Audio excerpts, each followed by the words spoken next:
සුබ දවසක් හැම දිනාටම.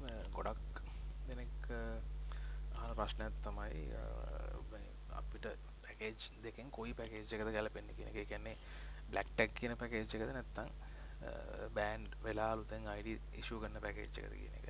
ওই පැකේජ් දෙකෙන් තියෙන එකක් තියෙනවා බෑන්ඩ් එක නැතුව දවස් 30ක් වැඩ කරන පැකේජ් එකක් බ්ලැක් ටැග් පැකේජ් එක. ඒකේ පොඩ්ඩක් ප්‍රයිස් එක වැඩි. ඊට පස්සේ ප්‍රයිස් එක අඩු පැකේජ් එකක් තියෙනවා බෑන්ඩ් වෙන පැකේජ් එක. ওই දෙකෙන් කොයි එකද මේ තමන්ට ගැලපෙන්නේ කියන එක ගොඩක් වෙලාට අහනවා account එක ගන්නකොට හැම වෙලාවම අහන ප්‍රශ්නයක්. ඒතර ඔකට සරල උත්තරේ තමයි තමන්ගේ ලයිෆ් ස්ටයිල් එකත් එක්ක නැත්නම් තමන් chart එකේ ඉන්න වෙලාව කොච්චරද කියන එකත් එක්ක තමයි ප්‍රධානම ඔකට ආන්සර් එකක් ගන්න වෙන්නේ. කියන්නේ උදාහරණයක් කිව්වොත් දැන් සමහර අය ඉන්නවා කියන්නේ ඒගොල්ලෝ බෑක් ටෙස්ට් කරන්න හරි නැත්නම් ලයිව් ට්‍රේඩ් කරන්න හරි ඕන මොකක් හරි දෙයකට chart එකේ හැම වෙලාවෙම වගේ ඉන්නේ. කියන්නේ උදේත් ඉන්නවා දවල්ුත් ඉන්නවා රැයත් ඉන්නවා. දැන් සමහර අය පාන්දර 3ට 4ටත් මැසේජ් දානවා. account එක බෑන්ඩ් වුණා හැම කෙලේ. ඒගොල්ලෝ ගොඩක් වෙලාට chart එකේ ඉන්න වෙලාව වැඩි.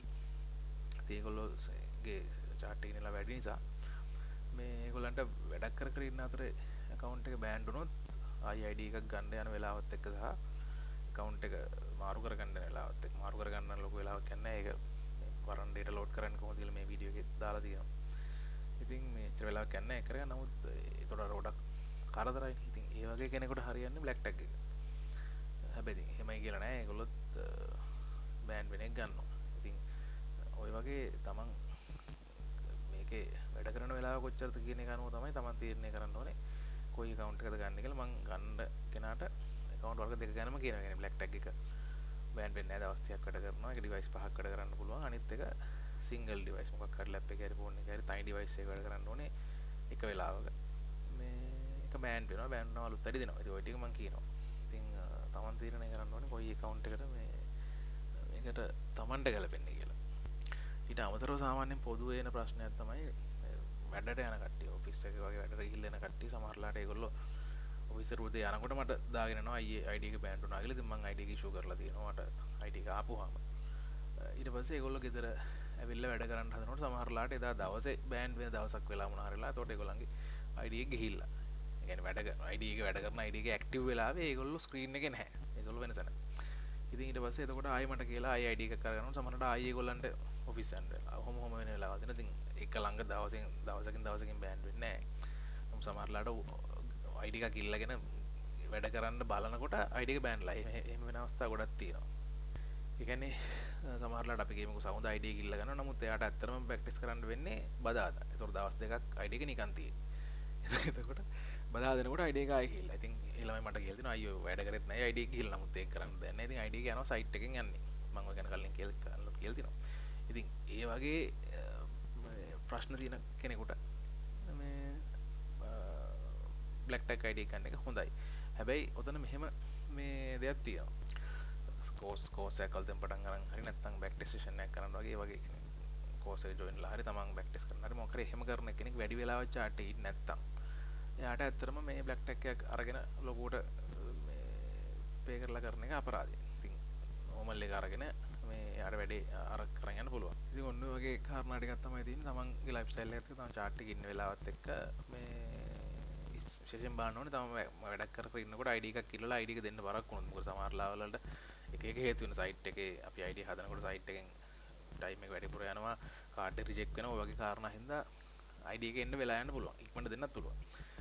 ID ගොඩක් කරස් බෑන්ඩ්ලා තිබ්බොත් ID කොහොමද දෙනකොට ටිකක් වෙලා යනවා. ඉතින් ඒ කාරණාත් එක්ක තමන්ට ID එකක් ගියාට පස්සේ බෑන්ඩ් වුණාට පස්සේ ඊළඟ ID එක හම්බ වෙන අතර තමන්ට ලොකු ප්‍රශ්නයක් නෑ. මේ බෑන්ඩ් එකේ කරදරයි කියලා කියන අය ඉන්නවා. ආවුලක් නෑ බෑන්ඩ් වලට වැඩේ කරගන්න පුළුවන් කියන ඇතින account වර්ග දෙකම විකිනනවා. ඉතින් ඒ අනුව තමන් හිතලා බලලා තමයි මේ තීරණයක් ගන්න ඕනේ තමන්ට මොකද්ද හරියන්නේ කියලා. එහෙම දෙයක්ත් තියෙනවා. තව පොඩි කාරණාවක් තියෙනවා කියන්නේ.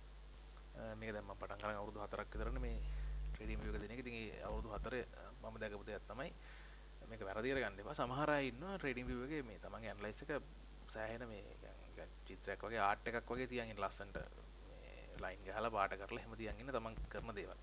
එතකොට ඒ වගේ කෙනෙකුට නිතරම මේක බෑන්ඩ් වෙයි අනේක දැන් උදාහරණයකට අපි ගත්තොත් AI concept එකේ තියෙන හැමදේම මාක් කරලා හැම එකම ගන්නට තියාගෙන එතන නෝට් එකකුත් සමහරලා ට්‍රේඩින් විව් එකේ දාගෙන ජර්නල් එකෙත් නම් කිසි කොටසක් දෙන්න මොනවා හරි එහෙම කරන කෙනෙක් හොඳටම පිළිවෙලට වැඩ කරන කෙනෙක් ඉන්නවා නම් මේ ඒ වගේ කෙනෙකුට ඔක බෑන්ඩ් වෙලා ආයි ඩේටා ටික අරගෙන ආයි ආයි අනේ ගන්න පුළුවන් ඩේටා. දැන් මේ වීඩියෝ වල ඔයාලට තේරෙනවා බොහොම ඉක්මනට ශනිකව ඩේටා ගන්න පුළුවන්. නමුත් එතකොට යාට ඕක කරදරයක් වෙන්න පුළුවන්. කියන්නේ මං කිව්වේ ඒක අර ට්‍රේඩින් විව් එකේ ලස්සනටම තියන් ඉන්න කෙනෙකුට මේ පොඩි කරදරයක් එන්න පුළුවන්. එහෙම නැතුව යා ඒ වෙලාවට බෑක් ටෙස්ට් කරලා ඉවරලා ඒක ජර්නල් කරලා මොනවා හරි එහෙම කරගන්න. කියන්නේ තමන්ගේ සිස්ටම් එක චෙක් කරගෙන යන කෙනෙකුට නම් ඕක බෑන්ඩ් වලට ලොකු ප්‍රශ්නයක් නැහැ. මේ ඉතින් අර ගොඩාක් පර්ෆෙක්ෂන් හොයන කෙනෙක් හිටියොත් හරිද? සරලවම පර්ෆෙක්ෂන් හොයලා මේක ගාන්ටම මේක තියෙන්න ඕන කියලා හිතන් යන කෙනෙකුට නම් මේක බෑන්ඩ් වලට හරදරයි. ඒක තමන්ට මානසික වදයක්. තමන් තේරුම් ගන්න ඕනේ තමන් වැඩ කරන්නේ මොන විදිහටද මේක මේ තමන් සිස්ටම් එක චෙක් කරගන්න විතරද පාවිච්චි කරන්නේ. එහෙම නැත්නම් තමන් මේක ලොන්ග් ටර්ම් මේ තමන් මොකක් හරි වැඩකට පාවිච්චි කරනවාද කියලා එහෙම හිතලා තමයි ඔක තීරණයක් ගන්න වෙන්නේ. මට ආපු මගෙන් අහන ප්‍රශ්නේ ඉතින්. ඉතින් ඒ විදිහට මේ කල්පනා කරලා තමයි ඕගොල්ලන්ට තීරණයක් ගන්න වෙන්නේ මොන account එකද ගන්න කියලා. ගොඩක් අය මයෙන් අහන එක තමයි අයියේ මට මොන account එකද හරියන්නේ. ඔන්න ඔය ප්‍රශ්නේ අහනවා. ඉතින් ඔකට උත්තරයක් විදිහට දෙන්න තියෙන්නේ මේ සමස්තයක් විදිහට ඔය උත්තරේ. හැම වෙලාවෙම ඕගොල්ලෝ මගෙන් විස්තර ටික අරගෙන ඕගොල්ලෝ හිතා තීරණය කරන්න ඕනේ මොකද්ද ගන්න කියලා. එහෙම නැතුව ට්‍රේඩින් විවේක කවදාවත් පාවිච්චි කරලා නැතුව පළවෙනියට කෝස් එකක් කරලා පළවෙනියටම මේ බෑක් ටෙස්ට් එකක් වගේ කරන්න යන කෙනෙක් බ්ලැක් ටැග් එකක් එකපාර අරගන්න එක තේරුම් නැහැ වැඩි ගාණක් කියලා. එයාට ඉතින් පොඩි account එක normal account එක අරගෙන වැඩේ කරගෙන යන්න පුළුවන්. මේ එහෙම කරලා පස්සේ යාට account එක තීරණය කරන්න පුළුවන්. ඒක තමයි කියන්න තියෙන්නේ. මොනවා හරි ප්‍රශ්න තිබ්බොත් මට message එකක් දාන්න. thank you.